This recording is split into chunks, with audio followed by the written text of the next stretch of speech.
and welcome back to this week's all brand new Buckets and Dimes, Nuts and Bolts Sports NBA podcast, a frozen edition, I guess we could call this, coming at you live from Maryland, where the polar vortex has taken over the whole state. But that can't stop the NBA action, which has been fast and furious today.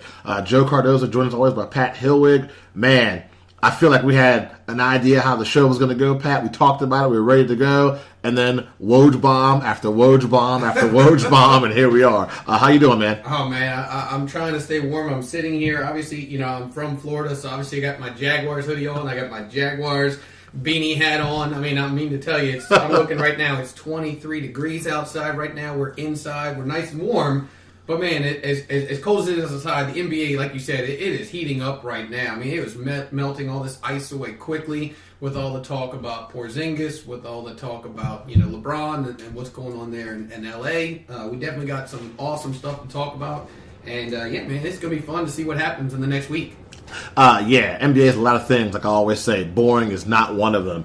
Let's jump right into it, man. I mean, of course, we had Kristaps Porzingis had a meeting today with the New York Knicks. I thought it was a meeting to talk about his progress coming back from his torn ACL. Apparently, he used that meeting to talk about how unhappy he was with the direction of the team, the losing, and kind of overall being a New York Knick.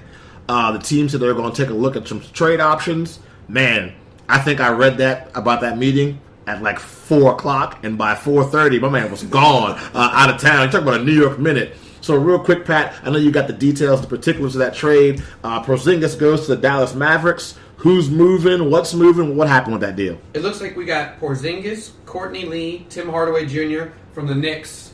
And with the Mavericks, we got Dennis Smith Jr., a guy we talked about earlier. Looked like he was coming back. They want him to stay there.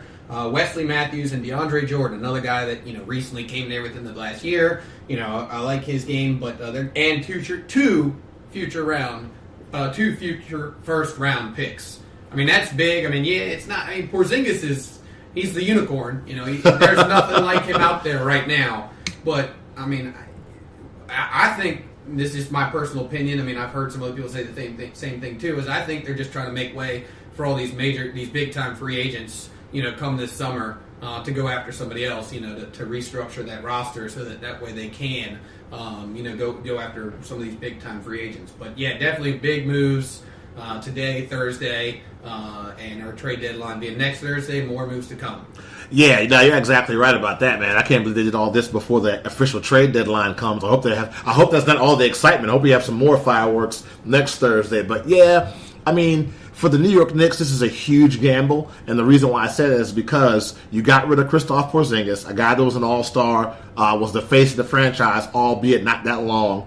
Yes, he tore his ACL, but that's happened to many players in the NBA who have come back and had great careers and not skipped a beat.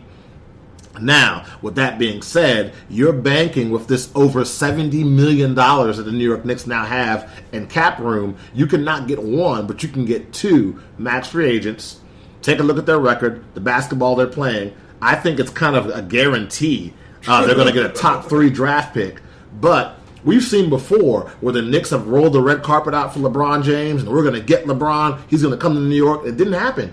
So they're banking on a Kyrie Irving, a Kawhi Leonard. They're banking on an Anthony Davis, maybe even signing with their team, and along with the top 3 pick, a.k.a. Zion Williamson, that will bring the New York Knicks right back to prominence in the NBA. So, I mean, if you're a gambling man, they are rolling the dice. And if this does not work out for them, this is going to be some huge egg on their face. Jobs are going to be on the line. I mean, the Knicks are all in right now. Oh, 100%. But the thing is what do they really have to lose? Where are they at right now?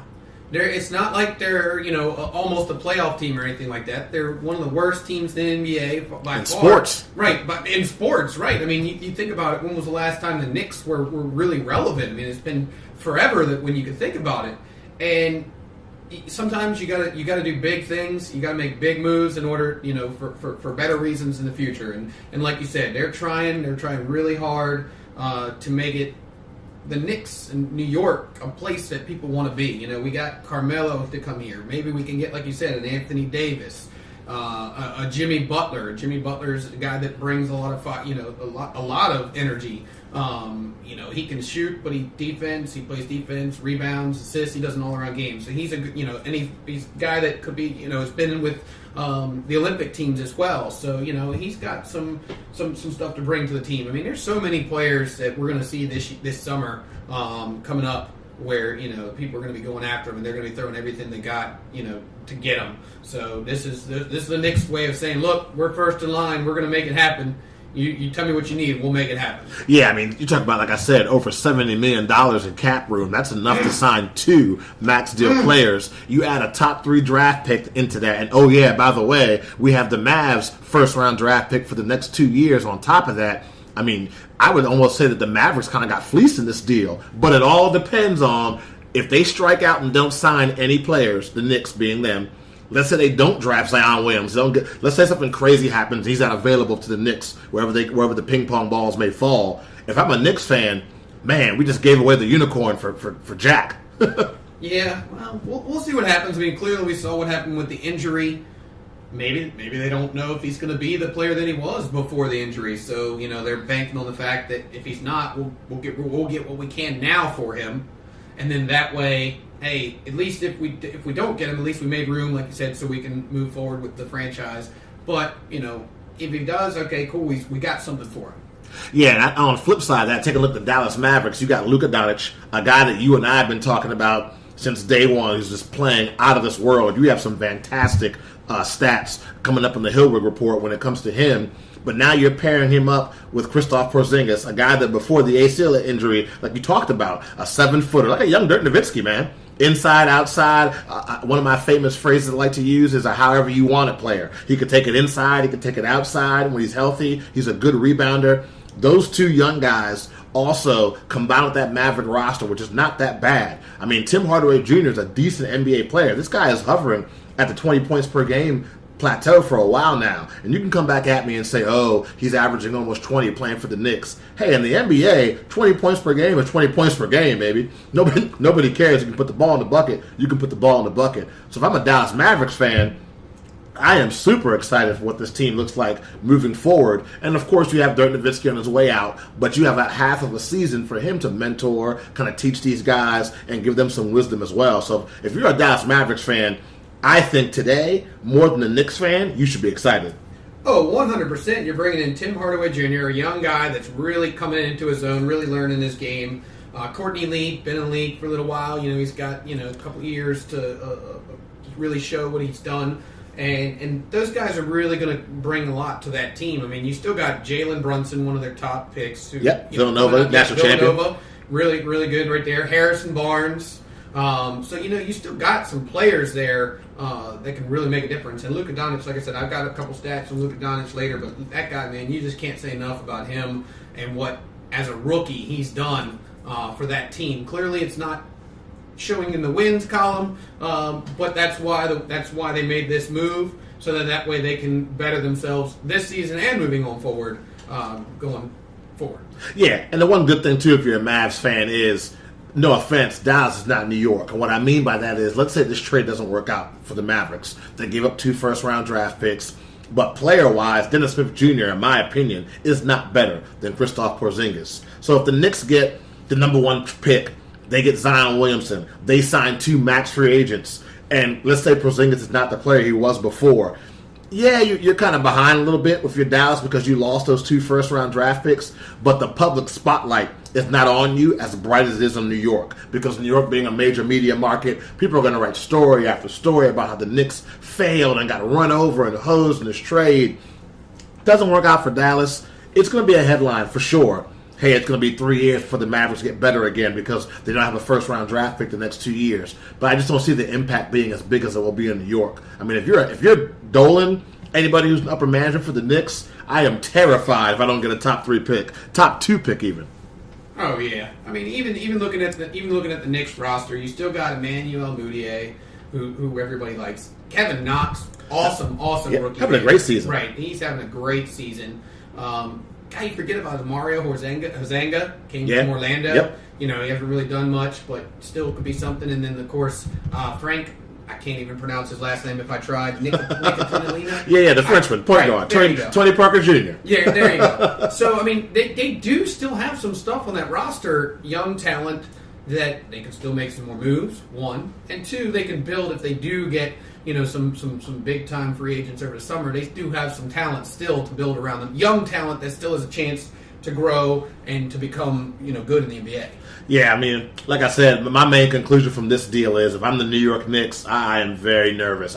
You have to get one, if not two, max free agents. So the Kyrie Irvings, the Kawhi Leonards, even Anthony Davises, you need to be on top of this thing, blow them out the water with your presentation. The money's not a problem. Back up the Brinks truck. You got the cash, and then you get those 2 first-round draft picks in your back pocket on top of your pick, which is going to come this season, because the Knicks aren't going to turn around their season all of a sudden and win a ton of games. I just don't see that happening, so we'll have to see. But, man, that is the conversation topic of the day. Twitter was on fire for about a good hour and a half, and still is.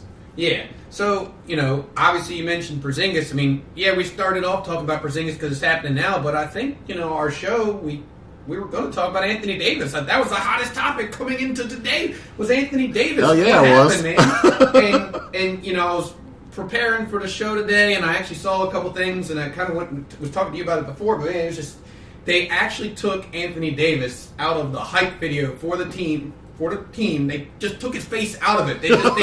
They still play it, but it's just missing his face. It's missing his body, but it's still the exact same promo. It's just without him in it. That's not awkward at all. Right, that's not awkward at all. Can you imagine Anthony Davis? I know he said he wanted out of there, but can you imagine Anthony Davis saying, I want out of there, say, on Tuesday, and then Thursday he comes to a game, which he's not playing at because he has, I believe it's a fractured finger still, is what the last I heard, which...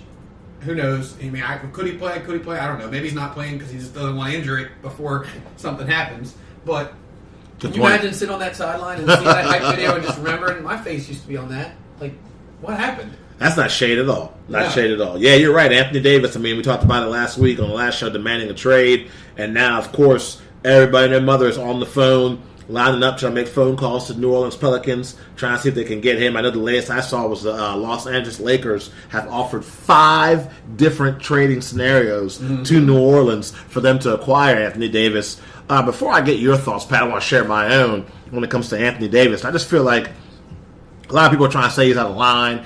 He has a year plus left in his contract. How dare he ask for a trade? Let me tell you one thing, man. Players should be able to play where they want to play at.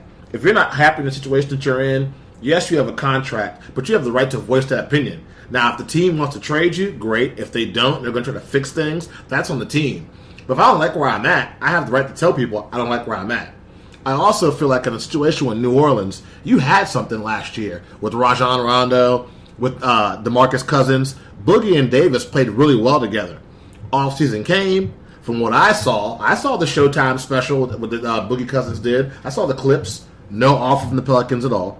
No offer from anyone. Everyone's so scared of the Achilles tendon injury. He told his agent, call Golden State. He calls the Warriors. It happened. He's a monster. Rajon Rondo was a great serviceable point guard for those guys. He let him go. Now he plays for the Lakers.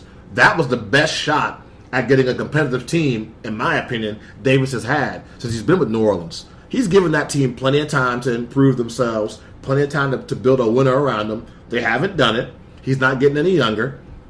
People forget a couple years ago, maybe 3 or 4 seasons ago, he showed a sign of good faith, signing that extension, his rookie extension deal, which was a huge amount of money that New Orleans gave to him. They showed a commitment to Davis, but that was the only commitment they showed. They were committed to giving him more money. Where was the commitment to get better players around him? So I have no issue with Anthony Davis wanting to get out of there. Yeah, I mean, they did bring in Nikola Mirotic. I like him. He can shoot. He can score. Julius Randle. He's a beast. Yeah, he's a great season. He's been really stepping it up lately. Okafor, who I got some information on later on that. I mean, he's really stepped up the last 5 games for them. So I mean, they do have a good amount of talent there, but it's just I think as much talent as they have, he's in the Western Conference, and in the Western Conference, you can have talent and not be in the top 5 any year whatsoever because brutal. They're just so stacked in the Western. It's brutal out there with point guards, and I mean it doesn't matter what position it is. You have so many superstars in the Western Conference. I mean, just going into the